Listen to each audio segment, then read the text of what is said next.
Hi ನಮಸ್ತೆ, welcome back to founder of class. ಇವತ್ತಿನ ಕ್ಲಾಸಲ್ಲಿ ಕ್ವಶನ್ ಫಾರ್ಮ್ಸ್ನ ನಾವು ಕಲ್ತ್ಕೋತಾ ಇದ್ದೀನಿ. ಈ ಒಂದು ಕ್ವಶನ್ ಫಾರ್ಮ್ಸ್ ತುಂಬಾ ಈಸಿ. ಸೊ ಯಾವ ರೀತಿ ನಾವು ರೂಲ್ನ ಫಾಲೋ ಮಾಡಿದ್ರೆ ನಮಗೆ ಈ ಒಂದು ಆನ್ಸರ್ ತಗೋಬಹುದು ಈ ಒಂದು ವಿಡಿಯೋನಲ್ಲಿ ತಿಳಿಸ್ಕೊಡ್ತೀನಿ. ಸೊ ಫಸ್ಟ್ ನಾವು ಕ್ವಶನ್ ಟ್ಯಾಗ್ ಏನಕ್ಕೆ ಆಡ್ ಮಾಡ್ತೀವಿ ಅಂತಂದ್ರೆ, ಈ ಒಂದು ಕ್ವಶನ್ ಟ್ಯಾಗು ನಾವು ಕೇಳಿರುವಂತ ಕ್ವಶನ್ಗೆ ನಾವೇ ಸೆಲ್ಫ್ ಕನ್ಫರ್ಮೇಶನ್ ಮಾಡ್ಕೊಡೋದಕ್ಕೆ ಈ ಕ್ವಶನ್ಸ್ ಅನ್ನ ಕೇಳಿ. ಸೊ ಯೂಶಲಿ ಈ ಒಂದು ಟಾಪಿಕ್ ನಿಮ್ಮ ಎಲ್ಲಾ ಎಕ್ಸಾಮ್ ಅಲ್ಲೂ ಕೂಡ ಕೇಳುವಂತಹ ಕ್ವಶನ್ ಇದು. ಯಾವುದೇ ಕಾಂಪಿಟೇಟಿವ್ ಎಕ್ಸಾಮ್ ಆಗಿರ್ಬೋದು, ಎಂತ ಎಕ್ಸಾಮ್ ಆಗಿದ್ರು ಈ ಕಾಮನ್ ಟಾಪಿಕ್ ನಿಮಗೆ ಇದ್ದೇ ಇರುತ್ತೆ. ಓಕೆ, ನಾವು ನೋಡಿ, ಯಾವಾಗ್ಲೂ ಅಷ್ಟೇ ಒಂದು ಫಸ್ಟ್ ರೂಲ್ ಅರ್ಥ ಮಾಡ್ಕೊಳ್ಳಿ. ಪಾಸಿಟಿವ್ ಏನಾದ್ರು ಸೆಂಟೆನ್ಸ್ ಇದೆ ಅಂತ ಅಂದ್ರೆ ಅದಕ್ಕೆ ನಾವು ನೆಗೆಟಿವ್ ಟ್ಯಾಗ್ ಅನ್ನ ಹಾಕ್ತೀವಿ. ಅದೇ ನೆಗೆಟಿವ್ ಸೆಂಟೆನ್ಸ್ ಇದೆ ಅಂತಂದ್ರೆ ಅದಕ್ಕೆ ಪಾಸಿಟಿವ್ ಟ್ಯಾಗ್ ಅನ್ನ ಹಾಕ್ತೀವಿ.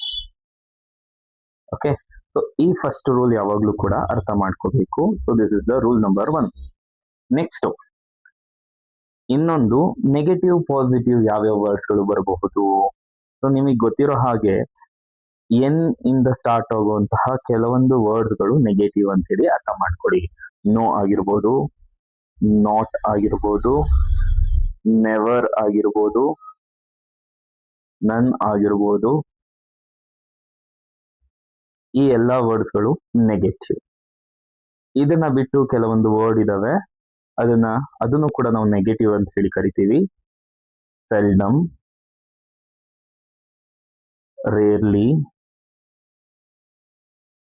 ಹಾರ್ಡ್ಲಿ, ಬೇರ್ಲಿ, ಈ ವರ್ಡ್ಸ್ ಕೂಡ ನೆಗೆಟಿವ್ ಅಂತ ಹೇಳಿ ಆಗುತ್ತೆ. ಈ ವರ್ಡ್ಸ್ ಗಳು ಏನಾದ್ರೂ ನಿಮ್ಮ ಸೆಂಟೆನ್ಸ್ ಅಲ್ಲಿ ಇದೆ ಅಂತಂದ್ರೆ ಅದು ಯಾವಾಗ್ಲೂ ಕೂಡ ನೆಗೆಟಿವ್ ಸೆಂಟೆನ್ಸ್ ಆಗಿರುತ್ತೆ. ಈ ವರ್ಡ್ಸ್ ಗಳು ಇಲ್ಲ ಅಂತಂದ್ರೆ ಅದು ಪಾಸಿಟಿವ್ ಸೆಂಟೆನ್ಸ್ ಆಗಿರುತ್ತೆ. Okay, so first rule, second rule ಎರಡು ಇಂಪಾರ್ಟೆಂಟ್, ಅರ್ಥ ಮಾಡ್ಕೊಳ್ಳಿ. ನೆಕ್ಸ್ಟ್, ಇನ್ನು ಯಾವ ರೀತಿಯ ಆನ್ಸರ್ಸ್ ನಾವು ಚೆಕ್ ಮಾಡೋದು ಅದನ್ನು ಕೂಡ ನೀವು ಕಲ್ತ್ಕೋಬೇಕಾಗತ್ತೆ. ಸೊ ಫಸ್ಟ್ ಏನು ಅಂತಂದ್ರೆ, ಯಾವಾಗ್ಲೂ ಅಷ್ಟೇನೆ ಪ್ರತಿಯೊಂದು ಸೆಂಟೆನ್ಸ್ ಅಲ್ಲೂ ಕೂಡ ನಮಗೆ ವರ್ಬ್ ಐಡೆಂಟಿಫೈ ಮಾಡೋದಕ್ಕೆ ಬರಬೇಕು. ಅದಾದ್ಮೇಲೆ ಪ್ರನೌನ್ ಐಡೆಂಟಿಫೈ ಮಾಡೋದಕ್ಕೆ ಬರಬೇಕು. ಈ ಎರಡೂ ಕೂಡ ತುಂಬಾ ಇಂಪಾರ್ಟೆಂಟ್ ಆಗುತ್ತೆ.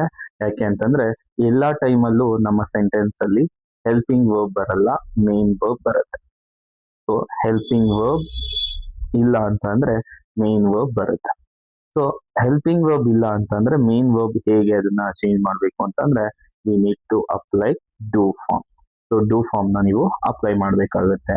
ಸೊ ಡೂ ಫಾರ್ಮ್ ಅಪ್ಲೈ ಮಾಡೋದು ತುಂಬಾ ಈಸಿ, ಇದಾದ್ಮೇಲೆ ಹೇಳ್ಕೊಡ್ತೀನಿ. ಸೊ ಇವಾಗ ಡೂ ಫಾರ್ಮ್ ಹೇಗೆ ಅಪ್ಲೈ ಮಾಡೋದು ಅಂತಂದ್ರೆ, ಫಾರ್ ಎಕ್ಸಾಂಪಲ್ ವಿನ್ ಅನ್ನುವಂತ ಒಂದು ವರ್ಬ್ ಇದೆ ಅಂತ ಅನ್ಕೊಳ್ಳಿ.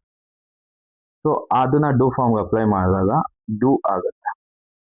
ವಿನ್ಸ್ ಅಂತ ಹೇಳಿ ಒಂದು ವರ್ಬ್ ಇದೆ ಅಂತ ಅನ್ಕೊಳ್ಳಿ, ಅದನ್ನ ನಾವು ಡೂ ಫಾರ್ಮ್ ಅಪ್ಲೈ ಮಾಡಿದಾಗ ಡಸ್ ಆಗುತ್ತೆ.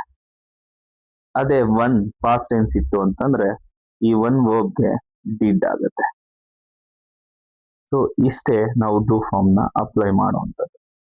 ಯಾವಾಗಲೂ ಅಷ್ಟೇ ವರ್ಬ್ ಫಸ್ಟ್ ಫಾರ್ಮ್ ಇದ್ರೆ ಡೂ ಯೂಸ್ ಮಾಡಿ, ವರ್ಬ್ ನ ಫೋರ್ತ್ ಫಾರ್ಮ್ ಇದ್ರೆ, ಸೊ ಇದನ್ನ ವರ್ಬ್ ಫೋರ್ತ್ ಫಾರ್ಮ್ ಅಂತ ಹೇಳಿ ಯೂಸ್ ಮಾಡ್ತೀವಿ. ನೆಕ್ಸ್ಟ್ ವರ್ಬ್ ನ ಸೆಕೆಂಡ್ ಫಾರ್ಮ್ ಇತ್ತು ಅಂತಂದ್ರೆ ಅದಕ್ಕೆ V2 ನ ಅಪ್ಲೈ ಮಾಡಿ, ಅದಕ್ಕೆ ಡಿಡ್ ಆಗಿರುತ್ತೆ. V2 ಗೆ ಡಿಡ್ ಬರುತ್ತೆ. ಸೊ V1 ಗೆ ಡೂ ಬರುತ್ತೆ. ಸೊ ಈ ರೂಲು ಅರ್ಥ ಮಾಡ್ಕೋಬೇಕು. ನೆಕ್ಸ್ಟ್ ಇದಾದ್ಮೇಲೆ ಇನ್ನೊಂದಿದೆ ಪ್ರನೌನ್ ನ ಅರ್ಥ ಮಾಡ್ಕೊಳ್ಳೋಂಥದ್ದು. ಸೊ ಪ್ರನೌನ್ ಏನಿದೆ, ಸೊ ಕೆಲವೊಂದು ಸತಿ ಅವರೇ ಪ್ರನೌನ್ ಕೊಡ್ತಾರೆ. ನೀವು ಪ್ರನೌನ್ ಕೊಟ್ಟಿಲ್ಲ ಅಂತಂದ್ರೆ ಆ ಪ್ರನೌನ್ ನ ನೀವು ಕೂಡ ನೀವೇ ತಗೋಬೇಕಾಗತ್ತೆ. ಫಾರ್ ಎಕ್ಸಾಂಪಲ್, ರಾಮ್ ಅಂತ ಅರ್ಥ ಮಾಡ್ಕೊಳ್ಳೋಣ. ರಾಮ್ ಅನ್ನೋದು ನೌನ್, ಇದು ಪ್ರನೌನ್ ನ ಮಾಡಿದಾಗ ಈ ಅಂತ ಆಗುತ್ತೆ. ಓಕೆ, ಅದೇ ತರ ಸ್ಟೂಡೆಂಟ್ಸ್ ಅಂತ ಇತ್ತು ಅಂತ ಅನ್ಕೊಳ್ಳಿ. ಸ್ಟೂಡೆಂಟ್ಸ್ ನ ನಾವು ವರ್ಬ್ ಅಲ್ಲಿ ಚೇಂಜ್ ಮಾಡಿದಾಗ, ಪ್ರನೌನ್ ಅಲ್ಲಿ ಚೇಂಜ್ ಮಾಡಿದಾಗ ಅದು ದೇ ಆಗುತ್ತೆ. ಬರೀ ಸ್ಟೂಡೆಂಟ್ ಇದ್ರೆ ಈ ಯೂಸ್ ಮಾಡಿ, ಸ್ಟೂಡೆಂಟ್ಸ್ ಇದ್ರೆ ದೇ ಯೂಸ್ ಮಾಡಿ. ಓಕೆ, ಸೊ ಪ್ರನೌನ್ ನಿಮ್ಗೆ ಗೊತ್ತಿದೆ, ಸೊ ಯಾವ್ಯಾವ್ದನ್ನ ಹೇಗೆ ಕರಿಬೇಕು, ದೇ ಅಂತ ಯೂಸ್ ಮಾಡ್ತೀವಿ. ಅದಾದ್ಮೇಲೆ every one, somebody, someone, all of them ಈ ತರ ವರ್ಡ್ ಇದ್ದಾಗ ನೀವು ದೇನೆ ಯೂಸ್ ಮಾಡಿ. ಅಕಸ್ಮಾತ್ ಐಡಿಯಾ ಬಗ್ಗೆ ಏನಾದ್ರು ಹೇಳ್ತಾ ಇದ್ದಾಗ, ಕಾನ್ಸೆಪ್ಟ್ ಬಗ್ಗೆ ಇದ್ದಾಗ ನೀವು ಇಟ್ ಅನ್ನೋಂಥ ವರ್ಡ್ ನ ಯೂಸ್ ಮಾಡಿ. ಲೈಫ್ ಇಸ್ ಜರ್ನಿ, ಲೈಫ್ ಅನ್ನೋಂಥದ್ದು ಒಂದು ಕಾನ್ಸೆಪ್ಟ್, ಅವಾಗ ಇಟ್ ಅಂತೇಳಿ ಯೂಸ್ ಮಾಡಿ. ಓಕೆ, ಡ್ರೀಮ್, ಡ್ರೀಮ್ ಅನ್ನೋದು ಕೂಡ ಒಂದು ಕಾನ್ಸೆಪ್ಟ್, ಅದಕ್ಕೂ ಕೂಡ ಇಟ್ ಯೂಸ್ ಮಾಡಿ. ಸೊ ಹೀಗೆ ನೀವು ಪ್ರನೌನ್ ಅಪ್ಲೈ ಮಾಡೋದನ್ನ ಗೊತ್ತಾದ್ರೆ ನೀವು ಯಾವ ಕ್ವಶನ್ ಬೇಕಾದ್ರೂ ಈಸಿಯಾಗಿ ಆನ್ಸರ್ ಮಾಡ್ಬೋದು. ಓಕೆ, ಸೊ ಈಗ ಆನ್ಸರ್ ಮಾಡುವಂತಹ ರೀತಿನ ನೋಡ್ಕೊಳ್ಳೋಣ. ತುಂಬಾ ಸಿಂಪಲ್ ಆಗಿರುತ್ತೆ. ಸೊ ಅರ್ಥ ಆಗೋ ತರ ಆನ್ಸರ್ನ ಮಾಡೋದು ಹೇಗೆ ಅನ್ನೋದನ್ನ ಹೇಳ್ಕೊಡ್ತೀನಿ. ಸೊ ಯಾವಾಗ್ಲೂ ಅಷ್ಟೇ, ಫಸ್ಟ್ ಸೆಂಟೆನ್ಸ್ ಅಲ್ಲಿ ಏನ್ ಹುಡುಕ್ಬೇಕು ಅಂತಂದ್ರೆ ಅಲ್ಲಿ ವರ್ಬ್ ಇದೆಯಾ ಇಲ್ವಾ ಅಂತ ಹೇಳಿ ಹುಡುಕ್ಬೇಕು.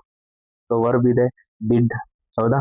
ಅದಾದ್ಮೇಲೆ ಈ ಸೆಂಟೆನ್ಸ್ ಏನಾಗಿದೆ, ನೆಗೆಟಿವ್ ಇದೆ, ಯಾಕೆಂದ್ರೆ ನಾಟ್ ಅನ್ನೋಂಥ ವರ್ಡ್ ನ ಯೂಸ್ ಮಾಡಿದ್ದಾರೆ. ಸೊ ಈ ನಾಟ್ ಅಂತ ವರ್ಡ್ ಯೂಸ್ ಮಾಡಿದ್ದಾರೆ ಅಂದ್ರೆ ನಮ್ಮ ಆನ್ಸರ್ ಅಲ್ಲಿ ನಾಟ್ ಬರೋ ಅವಶ್ಯಕತೆ ಇಲ್ಲ. ಸೊ ಅವಾಗ ನಾವೇನ್ ಮಾಡ್ಬೇಕಾಗತ್ತೆ, ಬರೀ ಹೆಲ್ಪಿಂಗ್ ವರ್ಬ್ ಏನಿದೆ ಅದನ್ನೇ ಯೂಸ್ ಮಾಡ್ಬೇಕಾಗತ್ತೆ. ಸೊ ಡಿಡ್ ಅನ್ನೋದು ಹೆಲ್ಪಿಂಗ್ ವರ್ಬ್, ಡಿಡ್ ಅನ್ನೋದನ್ನ ಹಾಗೆ ಬರ್ಕೋತೀವಿ. ನೆಕ್ಸ್ಟ್ ಅದಾದ್ಮೇಲೆ ನೌನ್ ನ ಐಡೆಂಟಿಫೈ ಮಾಡಬೇಕಾಗಿತ್ತು, ಇಲ್ಲ ಅಂತಂದ್ರೆ ಪ್ರನೌನ್ ನ ಐಡೆಂಟಿಫೈ ಮಾಡಬೇಕು. ಸೊ ಇಲ್ಲಿ ಪ್ರನೌನ್ ಐಡೆಂಟಿಫೈ ಇದೆ, ಐ ಅನ್ನೋದನ್ನ ಪ್ರನೌನ್ ಅಂತ ಹೇಳಿ ಕರಿತೀವಿ. ಅವಾಗ ನೆಗೆಟಿವ್ ಇರುವಂತ ಸೆಂಟೆನ್ಸ್ಗೆ ನಾವು ಪಾಸಿಟಿವ್ ಟ್ಯಾಗ್ ಅನ್ನ ಹಾಕಬೇಕು. ಅದಕ್ಕೆ ನಮ್ಮ ಆನ್ಸರ್ ಡಿಡ್ ಐ ಆಗುತ್ತೆ. ಓಕೆ, ಸೊ ಹೀಗೆ ಆನ್ಸರ್ಸ್ ಹೀಗೆ ಬರುತ್ತೆ.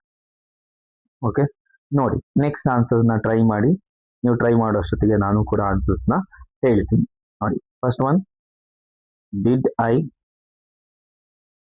ಸೆಕೆಂಡ್ ಒನ್ ನೋಡ್ಕೊಳ್ಳಿ, ಹಾರ್ಡ್ಲಿ ಅನ್ನುವಂಥ ವರ್ಡ್ ಇದೆ, ಅದಕ್ಕೆ ಇದು ನೆಗೆಟಿವ್, ನಾವು ಪಾಸಿಟಿವ್ ಹಾಕ್ಬೇಕಾಗತ್ತೆ. ಅವಾಗ ನಮ್ಮ ಆನ್ಸರ್ಸ್ ಏನಾಗಿರುತ್ತೆ, they.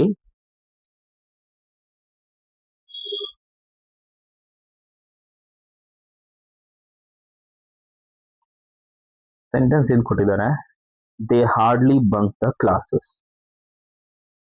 They hardly bunk the class ಅಂತಂದ್ರೆ ಇದು ನೆಗೆಟಿವ್, ನಾವು ಪಾಸಿಟಿವ್ ಮಾಡಬೇಕಾಗತ್ತೆ. ಅದಕ್ಕೆ ಇಲ್ಲಿ ನೋಡಿ, ಬಂಕ್ ಅನ್ನೋದು ವರ್ಬ್ ಇದೆ. ಸೊ ವರ್ಬ್ ನ ನಾವೇನ್ ಮಾಡ್ಬೇಕಾಗುತ್ತೆ, ಇಲ್ಲಿ ಡೂ ಫಾರ್ಮ್ಗೆ ಯೂಸ್ ಮಾಡಬೇಕು. ಸೊ ಇದು ಬಂಕ್ ಅನ್ನೋಂಥದ್ದು ನೀವು ಯಾವುದೇ ಫಾರ್ಮ್ ಹಾಕಿದ್ರು ಅದು ಬಂಕ್ ಅಂತಾನೆ ಇರುತ್ತೆ. ಅದಕ್ಕೆ ನಾವು ಡೂ ಅನ್ನೋಂಥ ವರ್ಬ್ ನ ತಗೋಬೇಕಾಗುತ್ತೆ. ಡೂ ದೇ, ಅದು ನಮ್ಮ answer. Next, Neeraj one a silver medal in Olympics ಅಂತ ಇದೆ. ಫಸ್ಟ್ ಏನ್ ಮಾಡ್ಬೇಕಾಗುತ್ತೆ, ವರ್ಬ್ ನ ಸರ್ಚ್ ಮಾಡಬೇಕು. ವರ್ಬ್ ಇಲ್ಲ, ಮೇನ್ ವರ್ಬ್ ಇದೆ. ಸೊ ಅದಕ್ಕೆ ನಾನು ಏನ್ ಮಾಡ್ತೀನಿ, ವರ್ಬ್ಗೆ ಡೂ ಫಾರ್ಮ್ ನ ಅಪ್ಲೈ ಮಾಡ್ತೀನಿ. ಡೂ ಫಾರ್ಮ್ ಅಪ್ಲೈ ಮಾಡಿದ್ರೆ ಡಿಡ್ ಬರುತ್ತೆ. ನೀರಜ್ ಇದಾನೆ, ಸೊ ಪಾಸಿಟಿವ್ ಸೆಂಟೆನ್ಸ್ ನೆಗೆಟಿವ್ ಹಾಕಬೇಕು, didn't he. Next, Seema has gone to Malaysia. So have form ಇದೆ, ಹ್ಯಾವ್ ಫಾರ್ಮ್ ನ ಹಾಗೆ ಯೂಸ್ ಮಾಡಿ. ಗಾನ್ ಅವಶ್ಯಕತೆ ಇಲ್ಲ, ಯಾವುದು ಹೆಲ್ಪಿಂಗ್ ವರ್ಬ್ ಫಸ್ಟ್ ಬರುತ್ತೆ ಅದನ್ನೇ ನಾವು ಯೂಸ್ ಮಾಡಬೇಕು. ಹೆಲ್ಪಿಂಗ್ ವರ್ಬ್ ಇಲ್ಲ ಅಂತಂದ್ರೆ ಸೆಕೆಂಡ್ ಮೇನ್ ವರ್ಬ್ಗೆ ಹೋಗ್ಬೇಕು. ಇದರಲ್ಲಿ ಸೀಮಾ ಹ್ಯಾಸ್ ಅಂತ ಇದೆ, ಸೊ ಪಾಸಿಟಿವ್ ಸೆಂಟರ್ ಇರೋದ್ರಿಂದ ನಾವು ಹ್ಯಾಸೆಂಟ್ ಅನ್ನೋಂಥ ವರ್ಬ್ ನ ಯೂಸ್ ಮಾಡ್ತೀವಿ. ಹ್ಯಾಸೆಂಟ್. ಸೀಮಾ ಇದೆ, she, hasn't she. I am working ಅಂತ ಇದೆ, ಐ ಆಮ್ ಅನ್ನೋದು ಪಾಸಿಟಿವ್ ಸೆಂಟೆನ್ಸ್. ಸೊ ಯಾವಾಗ್ಲೂ ಈ ಒಂದು ರೂಲ್ ಅರ್ಥ ಮಾಡ್ಕೊಳ್ಳಿ, ಯಾವಾಗ ಆಮ್ ಅನ್ನೋದು ಪಾಸಿಟಿವ್ ಅಲ್ಲಿ ಬರುತ್ತೆ ಅದರ ನೆಗೆಟಿವ್ ಫಾರ್ಮ್ ಏನಾಗಿರುತ್ತೆ ಅಂದ್ರೆ ಅರಂಟ್ ಆಗಿರುತ್ತೆ. ಸೊ ಇದು ಯಾವಾಗ್ಲೂ ಗೊತ್ತಿರಬೇಕು. ಆಮ್ಗೆ ನೆಗೆಟಿವ್ ಅರಂಟ್ ಆಗಿರುತ್ತೆ. ಸೊ ಇಲ್ಲಿ ಪಾಸಿಟಿವ್ ಇದೆ, ನಾನು ಅದಕ್ಕೆ ಅರಂಟ್ ಯೂಸ್ ಮಾಡ್ತಾ ಇದ್ದೀನಿ. ಅರಂಟ್, ಅರಂಟ್. ಇಲ್ಲಿ ನೌನ್ ಯಾವ್ದಿದೆ, ನೌನ್ ಇಲ್ಲ, ಪ್ರನೌನ್ ಇದೆ already, pronoun I, ಅರಂಟ್ I. Next, this machine rarely works. Rarely ಅನ್ನೋದು ಕೂಡ ಇಟ್ಸ್ ಅ ನೆಗೆಟಿವ್ ಫಾರ್ಮ್, ಅದಕ್ಕೆ ನಾವು ನೆಗೆಟಿವ್ ಫಾರ್ಮ್ ನ ಪಾಸಿಟಿವ್ಗೆ ಮಾಡಬೇಕಾಗತ್ತೆ. ಸೊ ಇವಾಗ ಯಾವ್ದ್ರ ಬಗ್ಗೆ ಹೇಳ್ತಾ ಇದ್ದಾರೆ, ಮಷೀನ್ ಬಗ್ಗೆ ಹೇಳ್ತಾ ಇದ್ದಾರೆ. ಏನು ವರ್ಬ್ ಇದೆ, ಡೂ ಫಾರ್ಮ್ ಇದೆ, ಅದಕ್ಕೆ ಡಸ್, ಡಸ್ ಇಟ್. ನೆಗೆಟಿವ್ ಇದು, ಅದಕ್ಕೆ ನಾವು ಪಾಸಿಟಿವ್ ಸೆಂಟೆನ್ಸ್ ಮಾಡ್ತಾ ಇದೀವಿ, does it. Next, we can complete the syllabus. Can ಇದೆ, ಕ್ಯಾನ್ ಕೂಡ ನಾವು ಆಕ್ಸಿಲರಿ ಮಾಡೆಲ್ ಅಂತ ಹೇಳಿ ಕರಿತೀವಿ. It's a prime secondary verb ಅಂತ ಕೂಡ ನಾವು ಇದನ್ನ ಹೇಳ್ತೀವಿ.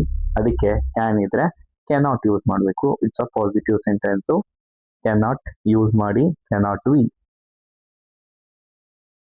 Next shall I shall play the role of Sherlock. I shall ಅಂತ ಇದೆ, ಯಾವಾಗಲೂ ಅಷ್ಟೇನೆ ಯಾವಾಗ ಪಾಸಿಟಿವ್ ಇದೆ ಶಲ್ಗೆ ಶಂಟ್ ಆಗುತ್ತೆ. ಸೊ ಪ್ರೊನೌನ್ಸಿಯೇಷನ್ ಶಂಟ್ ಅಂತಾನೆ ಯೂಸ್ ಮಾಡಬೇಕು. ಅದರ ಸ್ಪೆಲ್ಲಿಂಗ್ ನೋಡ್ಕೊಳ್ಳಿ. ಶಂಟ್ ಹೀಗೆ ಬರುತ್ತೆ, shan't I. Next these people were seldom. Seldom negative, ಅದಕ್ಕೆ ವರ್ ಅನ್ನೋದನ್ನ ಯೂಸ್ ಮಾಡ್ಕೊಳ್ಳಿ. ವರ್ ಯಾರು ಪೀಪಲ್ ಬಗ್ಗೆ ಹೇಳ್ತಾ ಇದ್ದಾರೆ, were they. Next the mother and the child had never come. So had never come negative, had ಅನ್ನೋಂಥದ್ದನ್ನ ಯೂಸ್ ಮಾಡ್ಕೋಬೇಕಾಗತ್ತೆ. ಸೊ ಹ್ಯಾಡ್ ಪಾಸಿಟಿವ್ ಏನು, ಪಾಸಿಟಿವ್ ಹ್ಯಾಡ್ ಆಗಿರುತ್ತೆ. ಅದಾದ್ಮೇಲೆ ಇಲ್ಲಿ ಇಬ್ರಿಗೂ ಹೇಳಿದ್ದಾರೆ the mother and the child ಅಂತ. ಸೊ ಅದಕ್ಕೆ ನಾವೇನ್ ಮಾಡ್ಬೇಕಾಗುತ್ತೆ, ದೇ ಯೂಸ್ ಮಾಡಬೇಕಾಗುತ್ತೆ, ಹ್ಯಾಡ್ ದೇ. ಸೊ ಹೀಗೆ ನಮ್ಮ ಆನ್ಸರ್ಸು ಆಗುತ್ತೆ. ಓಕೆ, ಸೊ ನಿಮಗೆ ಅರ್ಥ ಆಯ್ತು ಅನ್ಕೋತೀನಿ. ಸೊ ಈ ಒಂದು topic first year, second PUC, even 10th ವರೆಗೂ ಕೂಡ ಸೇಮ್ ಟಾಪಿಕ್ ಇರುತ್ತೆ. 100% ನಿಮಗೆ ಗ್ರಾಮರ್ ಯೂಸ್ ಆಗುತ್ತೆ. ಸೊ ಏನಾದ್ರು ಡೌಟ್ಸ್ ಇತ್ತು ಅಂತಂದ್ರೆ ನಿಮ್ಮ ಕಾಮೆಂಟ್ ಸೆಕ್ಷನ್ ಅಲ್ಲಿ ನಿಮ್ಮ ಕ್ವಶನ್ಸ್ ನ ಹಾಕಿ. ಸೊ ವಿತ್ ಇನ್ 1 day ನಲ್ಲಿ ನಿಮಗೆ ಆನ್ಸರ್ಸು ಸಿಗುತ್ತೆ. So thank you so much.